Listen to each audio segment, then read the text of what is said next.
నేను గ్రాడ్యుయేషన్ అయిపోయింది, job searching లో ఉన్నా.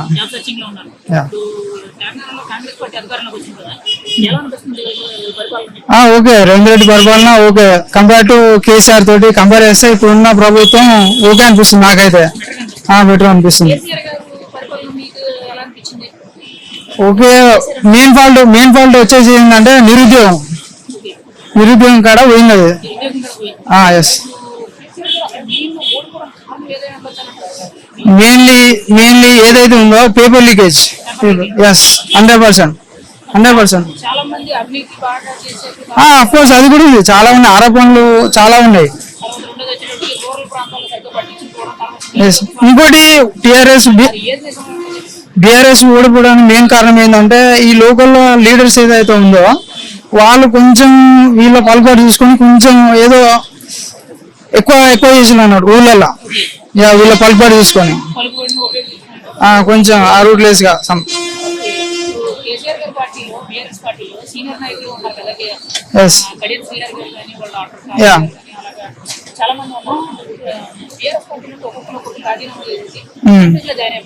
దానిలో పోతే మనం అంటే డిఫరెంట్ ఫీలాల్సింది. అధికారం ఏ పార్టీ ఉంటే ఆటోమేటిక్ గా వాళ్ళ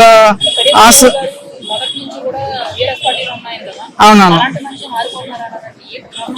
పొలిటికల్ అంటేనేమో గేమ్ చేంజ్ కాదు. పొలిటికల్ ఎంట్రీ అంటేనేమో ఏ అధికారం ఉందో డిఫరెంట్ మన ఏదైతే ఉందో అది కంప్లీట్ గా చేంజ్ అయితేనే ఉంటారు. ఎందుకంటే వాళ్ళు ఇంతకుముందు దాకా కూడబెట్టుకున్న ఆస్తులు ఏదైతే ఉన్నాయో వాళ్ళు కూడబెట్టుకునే లేకపోతే వాళ్ళకి కాపాడుకోవడానికి ఆటోమేటిక్ గా చేంజ్ అయిపోతూ ఉంటారు. Yes, of course. Main reason అయితే అదే.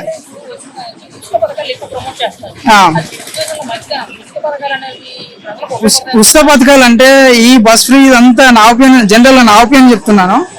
ఉచిత పథకాలు అయితే ఏదైతుందో ఈ బస్ ఫ్రీ అంతా కాదు. ఓన్లీ మనకు విద్యా వైద్యం ఫ్రీ ఇస్తే చాలు. ఆటోమేటిక్ గా సిటీ అనేది అల్టిమేట్ గా మనం డెవలప్ అవుతూ ఉంటది. మనకు కావాల్సింది విద్య వైద్య. అవునవును.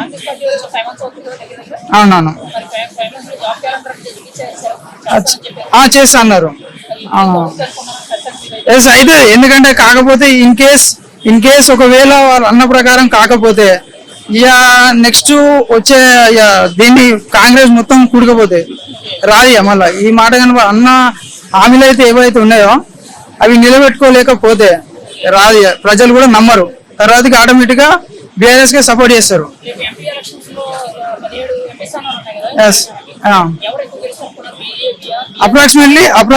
అప్రాక్సిమేట్లీ నేనైతే అనుకుంటున్నా, నా ఒపీనియన్ వచ్చేసి కాంగ్రెస్ వస్తుందని నేను అనుకుంటున్నాను.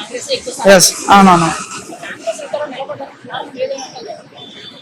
రేవంత్ రెడ్డి బికాస్ ఇంకోటి ఏంటంటే కాంగ్రెస్ ఫామ్ అవడానికి మెయిన్ రీజన్ ఏంటంటే 10 years మనం చూసినాం ఇక్కడ అధికారం ఎలా ఉంది, ఎవరు ఎట్లాంటి పనులు చేస్తున్నారు. అంటే ఇప్పుడు కొంతమంది రూట్లెస్ గా బిహేవ్ చేస్తున్నారు, కొంతమంది పొలిటీషియన్స్. సో అది కూడా కొంచెం మేనేజ్మెంట్ అయింది బీఆర్ఎస్ వాళ్ళకి. ఇంకోటి మెయిన్ రీజన్ వచ్చేసి అయితే జాబ్ క్యాలెండర్ రిలీజ్ చేస్తాని నిరుద్యోగులు చాలా ఇబ్బంది పడుతున్నారు. దానివల్ల చాలా పెద్ద మేనేజ్మెంట్ పడ్డది. చేసిళ్ళు బీఆర్ఎస్ పార్టీ కూడా చేసిళ్ళు. ఎందుకంటే మనకి మెయిన్ ఏంటంటే ఒకప్పుడు కరెంట్ లేదు, మనం ఒప్పుకోవాల్సిన విషయం. మంచి చేస్తే మంచి అని చెప్పాలి, ఏదైనా ఫాల్ట్ ఉంటే ఫాల్ట్ కూడా మనం డిఫెండ్ చేయాలి. ఇక వాళ్ళు కూడా చాలా చేసిర్రు. చేసింది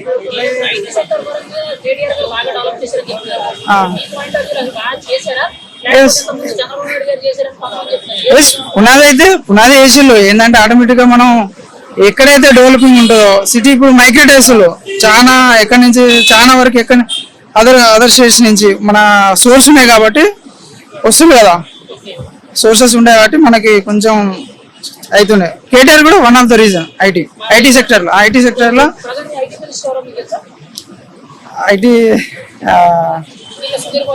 అవునా సుధీర్ బాబు అవునవును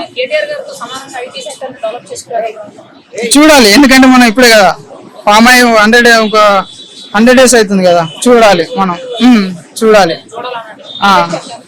ఆల్రెడీ మన సీఎం రేవంత్ రెడ్డి అదాని దగ్గర పోయింది కదా బడ్జెట్ తీసుకొస్తాని మాట్లాడుతున్నారు. ఒకవేళ చూడాలి మరి. మనం కూడా ఒక 1 year అన్నా మనం చూడవచ్చు. ఏంటంటే మనం అనుకున్నంత ఈజీ ఏదైతే కాదు, ఇంప్లిమెంటేషన్ అది అంత ఈజీ కాదు కదా. ఎందుకంటే మనకి 6 లక్షల కోట్లు అప్పు చేసి ఉంది తెలంగాణ. సో అది కూడా మనం సోర్సెస్ వెతుకోవాలి, మనకు రావాలి, ఫండ్స్ రావాలి, చేయాలి. కొంచెం నేనైతే టైం మేబీ ఒక 1 or 2 years లోపు నేను వెయిట్ చేస్తున్నా. ఎందుకంటే మనం కూడా తొందర పెట్టలేము. మనం అది ఒక is a good leader. Yes, approximately ఎక్కడ ఉన్న కాంగ్రెస్ ని తీసుకొచ్చిండు. అంటే one of the main reason last time PCC Uttam Kumar రెడ్డికి ఇస్తే ఏం చేసిండు? అంతేం చేయలే కదా, పార్టీని మొత్తం మండబెట్టిండు. అప్రాక్సిమేట్లీ దాంట్లో నో డౌట్.